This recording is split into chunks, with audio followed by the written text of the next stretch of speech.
ನಮಸ್ಕಾರ, ಕನ್ನಡ ಒನ್ಗೆ ಸ್ವಾಗತ. ನಾನು ಭಾಗ್ಯನಾರಾಯಣ ಬಗೋರ್ಪು. ಉತ್ತರ ಪ್ರದೇಶದಿಂದ ತುಂಬ ಡಿಸ್ಟರ್ಬಿಂಗ್ ನೋವಿನ ಸುದ್ದಿಯೊಂದು ಬರ್ತಾ ಇದೆ. ಅದು ಏನು ಅಂತಂದರೆ, ದಲಿತ ಕುಟುಂಬ, ಇಡೀ ಕುಟುಂಬವನ್ನು ಗುಂಡು ಹಾರಿಸಿ ಹತ್ಯೆ ಮಾಡಲಾಗಿದೆ. ತಂದೆ, ತಾಯಿ, 1 ವರ್ಷದ ಮಗು, 6 ವರ್ಷದ ಮಗು, 2 ಹೆಣ್ಣುಮಕ್ಕಳು, 4 ಜನರನ್ನು ಒಬ್ಬ ಕೊಂದು ಹಾಕಿದ್ದಾನೆ, ಕ್ರೂರಿ ಕೊಂದು ಹಾಕಿದ್ದಾನೆ. ಈ ಕೊಲೆ ನಡೆಯೋದಕ್ಕೆ ಒಂದೂವರೆ ತಿಂಗಳ ಹಿಂದೆ ಆ ಮಹಿಳೆ ಕೊಲೆಯಾಗಿದ್ದಾಳಲ್ಲ, ಆ ಮಹಿಳೆ ಪೊಲೀಸರಿಗೆ ದೂರು ಕೊಟ್ಟಿದ್ದಾಳೆ. ನನ್ನ ಕುಟುಂಬದ ಹತ್ಯೆ ಆಗತ್ತೆ, ಅದಕ್ಕೆ ಇಂಥವನೇ ಜವಾಬ್ದಾರ, FIR ಆಗುತ್ತೆ. ಆದರೆ ಉತ್ತರ ಪ್ರದೇಶದ ಪೊಲೀಸರು ಒಂದು ಕ್ರಮವನ್ನು ಕೈಗೊಳ್ಳೋದಿಲ್ಲ. ಇಡೀ ಕುಟುಂಬ ಸಮಾಧಿ ಆಗೋಯ್ತು. ವಿವರಗಳನ್ನು ಕೊಡ್ತೀನಿ. ಉತ್ತರ ಪ್ರದೇಶದ ಅಮೇಥಿಯಲ್ಲಿ ನಡೆದಿರುವಂತಹ ತುಂಬ ದುರಂತಮಯ ಘಟನೆ ಇದು.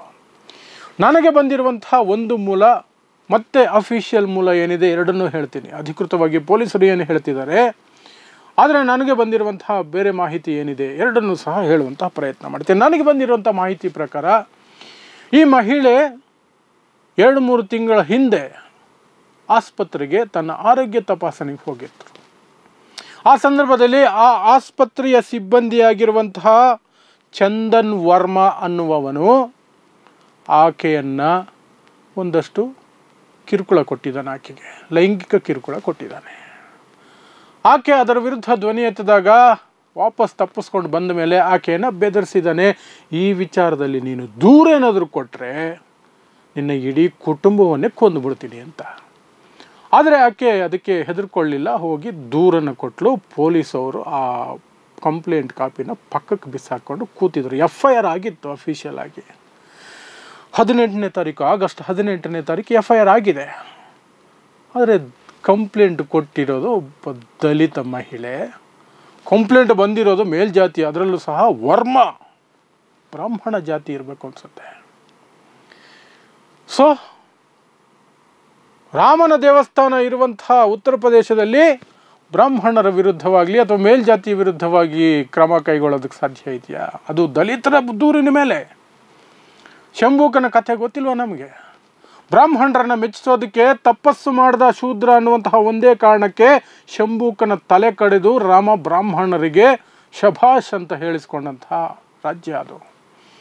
ಅಂತಹ ರಾಮನ ದೇವಸ್ಥಾನ ಇರುವಂತಹ ರಾಜ್ಯ ಉತ್ತರ ಪ್ರದೇಶ. ಸೊ ಹಾಗಾಗಿ ಅಲ್ಲಿ ದಲಿತರ, ಶೂದ್ರನ ತಲೆಯನ್ನೇ ಕಡಿದು ಬಿಡ್ತಾರೆ ಬ್ರಾಹ್ಮಣರನ್ನು ಮೆಚ್ಚಿಸೋದಕ್ಕೆ. ಅಂದರೆ ದಲಿತರ ಕಂಪ್ಲೇಂಟಿಗೆ ಯಾವ ಬೆಲೆ ಇರುತ್ತೆ?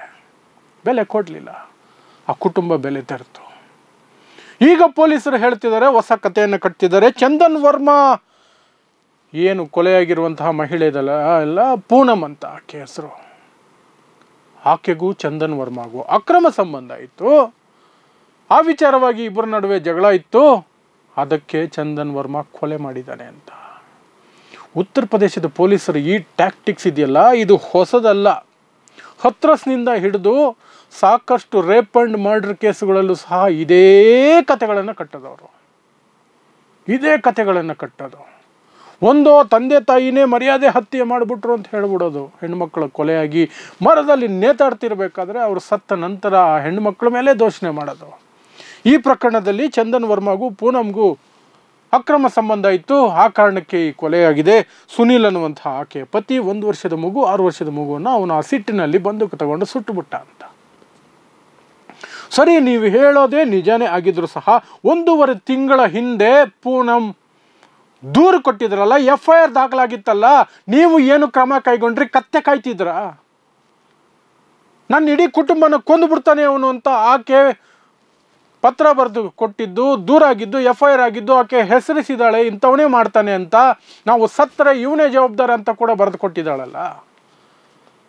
ಏನು ಕ್ರಮ ಕೈಗೊಂಡ್ರಿ? ಕತ್ತೆ ಕಾಯ್ತಾ ಇದ್ರಿ. ಆ ಸತ್ತ ನಂತರ ಈಗ ಬಂದು ಅಕ್ರಮ ಸಂಬಂಧದ ಕಥೆ ಕಟ್ತಾ ಇದ್ರಿ ದಲಿತ ಕುಟುಂಬದ ಮೇಲೆ. ಯಾಕೆಂದ್ರೆ ಎದ್ದು ಬರೋದಕ್ಕಾಗಲ್ವಲ್ಲ ಹೆಣಗಳು. ನಾಚಿಕೆ, ಮಾನ, ಮರ್ಯಾದೆ ಉತ್ತರ ಪ್ರದೇಶಕ್ಕೂ, ಉತ್ತರ ಪ್ರದೇಶ ಸರ್ಕಾರಕ್ಕೂ, ಅಲ್ಲಿನ ಮುಖ್ಯಮಂತ್ರಿ ಯೋಗಿ ಆದಿತ್ಯನಾಥ್ಗೂ ನಾಚಿಕೆ, ಮಾನ, ಮರ್ಯಾದೆ ಅನ್ನೋದ್ರು ಏನಾದರೂ ಇದೆಯಾ? ಸತ್ತ ಮೇಲೆ ಕತೆಗಳು ಕಟ್ತೀರಿ. 1.5 ತಿಂಗಳ ಹಿಂದೆ FIR ಆಗಿದ್ರೆ ಕತ್ತೆ ಕಾಯ್ತಾ ಕೂತಿರ್ತೀರಿ. ಅವರ ಹೆಣಗಳು ಬಿದ್ದ ಮೇಲೆ ಅವರ ಮೇಲೇ ಆಪಾದನೆ ಮಾಡ್ತೀರಿ. ಅವರ ಶೀಲವನ್ನೇ ಶಂಕಿಸ್ತೀರಿ, ಅವರ ಮರ್ಯಾದೆ ಕೆಡಿಸೋದಕ್ಕೆ ನೋಡ್ತೀರಿ. ದಲಿತ ಕುಟುಂಬ ಅಲ್ವಾ, ಮರ್ಯಾದೆ ಯಾವ ಲೆಕ್ಕ, ಪ್ರಾಣನೇ ತೆಗಿತೀವಿ ನಾವು ಅಂತ.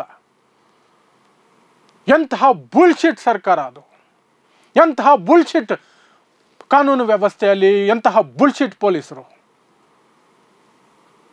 ಏನು ಹೇಳಬೇಕು ಇವರಿಗೆ? ಒಂದಿಡೀ ಕುಟುಂಬ, 1 ವರ್ಷದ ಮಗು, 6 ವರ್ಷದ ಮಗು ಬಲಿ ಆದಮೇಲೆ ಕತೆ ಕಟ್ತಾರೆ. ಈಗ 1.5 ತಿಂಗಳಿಂದ FIR ಆಗಿದೆ ಅನ್ನೋದ್ರ ಬಗ್ಗೆ ಯಾವನು ಪ್ರಶ್ನೆ ಕೇಳ್ತಾ ಇಲ್ಲ. ಪೊಲೀಸರನ್ನು ಒಂದು ಪ್ರಶ್ನೆ ಕೇಳಿಲ್ಲ ಸರ್ಕಾರ. ಸುಮ್ಮನೆ ನಾಮಕವಾಸ್ತೆ ನಾವು ಕಠಿಣ ಕ್ರಮ ಕೈಗೊಳ್ತೀವಿ, ಕಠಿಣ ಶಿಕ್ಷೆ ಕೊಡ್ತೀವಿ ಆರೋಪಿಗೆ ಅಂತ. ಅವನು ಪೊಲೀಸರಿಂದ ಓಡೋಗೋದಕ್ಕೆ ಪ್ರಯತ್ನ ಮಾಡ್ತಿದ್ದ. ಅವನು ಕಾಲಿಗೆ ಗುಂಡು ಹೊಡೆದಿದ್ದಾರೆ. ಯಾಕೆ? ಮೇಲ್ಜಾತಿಯವನು ಅಂತ ಕಾಲಿಗೆ ಗುಂಡು ಹೊಡೆದಿರೋದು. ಅವನು ದಲಿತನೋ ಬೇರೆ ಯಾವುದೋ ಒಂದು ಶೂದ್ರ ಜನಾಂಗದವನಾಗಿದ್ದರೆ ಅವನು ಎದೆಗೆ ಗುಂಡು ಹೊಡೆದಿರೋರು, ತಲೆಗೆ ಗುಂಡು ಹೊಡೆದಿರೋರು. ಕಾಲಿಗೆ ಗುಂಡು ಹೊಡೆದು ರಕ್ಷಣೆ ಮಾಡ್ಕೊಂಬಂದು ಆಸ್ಪತ್ರೆಯಲ್ಲಿ ಕೂರಿಸಿದ್ದಾರೆ ಅವನ್ನ. ಎಂತಹ ನೀಚತನ ಇದು. ಅವನು 10 ದಿನಗಳ ಹಿಂದೆಯಿಂದನೂ ಒಂದು ಸ್ಟೇಟಸ್ ಹಾಕ್ಕೊಂಡಿದ್ದಾನೆ. 5 ಜೀವಗಳು ಹೋಗ್ತವೆ, ಶೀಘ್ರದಲ್ಲೇ ಹೋಗ್ತವೆ, ನಾನು ತೋರಿಸ್ತೀನಿ ಅಂತ ವಾಟ್ಸಪ್ ಸ್ಟೇಟಸ್ ಹಾಕ್ಕೊಂಡಿದ್ದಾನೆ ಅವನು. FIR ಇದೆ, ಅವನು ವಾಟ್ಸಪ್ ಸ್ಟೇಟಸ್ ಇದೆ. ಪೊಲೀಸರು ಕತ್ತೆ ಕಾಯ್ತಿದ್ದಾರೆ. ಈಗ ಬಂದು ಅಕ್ರಮ ಸಂಬಂಧದ ಕತೆ ಕಟ್ತವ್ರೆ. ಸತ್ತೋಗಿರೋಳನ್ನ ಕೆಟ್ಟವಳನ್ನ ಮಾಡ್ತಿದ್ದಾರೆ. ಛೀ, ಇಂತಹ ಅನಿಷ್ಟಗಳನ್ನು ದಿನ ಬೆಳಗಾದರೆ ಕೇಳಿ ನೋಡಿ ರೋಸ್ ಹೋಗಿದೆ ಜೀವ. ದಲಿತರ ಜೀವ ಅಂದರೆ ಇವ್ರಿಗೆ ಏನು ತೃಣ ಮಾತ್ರಕ್ಕೂ ಸಮ ಇಲ್ಲ. ಅದು ಅದೇ ಜಾಗದಲ್ಲಿ ಒಂದು ಬ್ರಾಹ್ಮಣರ ಕುಟುಂಬ ಇದ್ದಿದ್ರೆ, ಕ್ಷತ್ರಿಯರ ಕುಟುಂಬ ಇದ್ದಿದ್ರೆ, ವೈಶ್ಯರ ಕುಟುಂಬ ಇದ್ದಿದ್ರೆ ಏನು ಎನ್ಕೌಂಟರ್ ಆಗೋಗ್ಬಿಟ್ಟಿರೋದು ಇಷ್ಟೊತ್ತಿಗೆ. ಇಡೀ ದೇಶದಲ್ಲಿ ಬೆಂಕಿ ಬಿದ್ದಿರೋದು. ಮಾಧ್ಯಮಗಳಲ್ಲಿ ಸಣ್ಣ ಸುದ್ದಿ, 1 ಲೈನ್ ಸ್ಟೋರಿನೂ ಬರ್ತಾ ಇಲ್ಲ. ದಲಿತ ಕುಟುಂಬ ಅಲ್ವಾ, ಬರಲ್ಲ. ಎಲ್ಲೋ ಮೂಲೆಯಲ್ಲಿ ನ್ಯೂಸ್ ಪೇಪರಲ್ಲಿ ಬರ್ತಿದೆ. ಅದು ಏನೋ ಅಕ್ರಮ ಸಂಬಂಧದ ಕತೆ ಕಟ್ಕೊಂಡು ಮಾಡ್ತಿರೋದು. ಇದಾರೋ ಒಬ್ರು ಹೇಳ್ತಿದಾರಲ್ಲ, ಸುಮಾರು ಜನ ಹೇಳ್ತಿದಾರಲ್ಲ, ಆಸ್ಪತ್ರೆಯಲ್ಲಿ ಲೈಂಗಿಕ ದೌರ್ಜನ್ಯ ಆಗಿತ್ತು, ಆ ಕಾರಣಕ್ಕೆ ಅವನು ರೊಚ್ಚಿಗೆದ್ದಿದ್ದ, ಕಂಪ್ಲೇಂಟ್ ಆಗಿದೆ ಅಂತ. ಅದನ್ನ ಯಾಕೆ ಮೀಡಿಯಾದವ್ರು ಹೇಳ್ತಿಲ್ಲ? ಮೀಡಿಯಾದವ್ರು ಹೇಳ್ತಿರೋದು 2 ಸಾಲಿನ ಸುದ್ದಿ. 2 ಸಾಲಲ್ಲಿ ಈ ಮಹಿಳೆ ಪೂನಮನ್ನ ಕೆಟ್ಟವಳಾಗಿ ತೋರಿಸ್ತಾ ಇರೋದು. ಇದು ಮಾಧ್ಯಮಗಳ ಅಯೋಗ್ಯತನ. ಎಂತಹ ಕಂತ್ರಿ ಮಾಧ್ಯಮಗಳಿವು. ಪುಟ್ಟ ಕಂದಮ್ಮನ ಕೊಲೆಯಾಗಿದೆ, ಗಂಡ ಹೆಂಡತಿನೂ ಕೊಲೆಯಾಗಿದ್ದಾರೆ, ಇಡೀ ಕುಟುಂಬ ಸಮಾಧಿಯಾಗಿದೆ. ಅದನ್ನು ಬಿಟ್ಟರು ಕತೆ ಕಟ್ತವ್ರು. ಪೊಲೀಸರು ಹೇಳಿರುವಂತಹ ಕಥೆಯನ್ನು ಬಿತ್ತರಿಸ್ತಾ ಇದ್ದಾರೆ. ಇದು ನಮ್ಮ ದೇಶದಲ್ಲಿ ದಲಿತರ ನಿಜವಾದ ಪರಿಸ್ಥಿತಿ. ಇದು ನಿಜವಾದ ಪರಿಸ್ಥಿತಿ. ನಾಚಿಕೆ ಆಗುತ್ತೆ ಇಂತಹ ಸುದ್ದಿಗಳನ್ನು ಹೇಳೋದಕ್ಕೆ. ನನಗೆ ನಾಚಿಕೆ ಆಗುತ್ತೆ. ಇಂತಹ ದೇಶದಲ್ಲಿ ಇನ್ನೂ ಇದೆಲ್ಲ ನಡೀತಾ ಇದ್ರು ಸಹಿಸ್ಕೊಂಡಿದ್ದಾರಲ್ಲ. ಎಂತಹ ಸರ್ಕಾರಗಳಿವು, ಎಂತಹ ಪೊಲೀಸ್ ವ್ಯವಸ್ಥೆ ಇದು. ಅಸಹ್ಯ ಹುಟ್ಟುತ್ತೆ, ಪ್ರತಿಯೊಂದರ ಮೇಲೂ ಅಸಹ್ಯ ಹುಟ್ಟುತ್ತೆ. ಇನ್ನು ಕಠಿಣ ಕ್ರಮ ಅನ್ನುವಂತಹ ಯೋಗಿ ಆದಿತ್ಯನಾಥರ ಭಜನೆ ಇದೆಯಲ್ಲ, ಆ ಭಜನೆಯನ್ನು ಜನ ಕೇಳಿ ಸಾಕಾಗಿದೆ. ನೀವು ಎಂಥ ಸಾಚ, ಯಾರ ವಿರುದ್ಧ ಎಂತಹ ಕ್ರಮಗಳನ್ನು ಕೈಗೊಳ್ತೀರಿ, ಅದಕ್ಕೆ ಯಾವೆಲ್ಲ ಗುಣಲಕ್ಷಣಗಳು ಬೇಕು, ನಿಮಗೆ ಯಾವ ಮೌಲ್ಯಗಳನ್ನು ನೀವು ಪ್ರತಿಪಾದಿಸ್ತೀರಿ ಎಲ್ಲ ಗೊತ್ತಿದೆ. ಕತೆ ಕಟ್ಟೋದ್ರಲ್ಲಿ ಫೇಮಸ್, ನಂಬರ್ 1.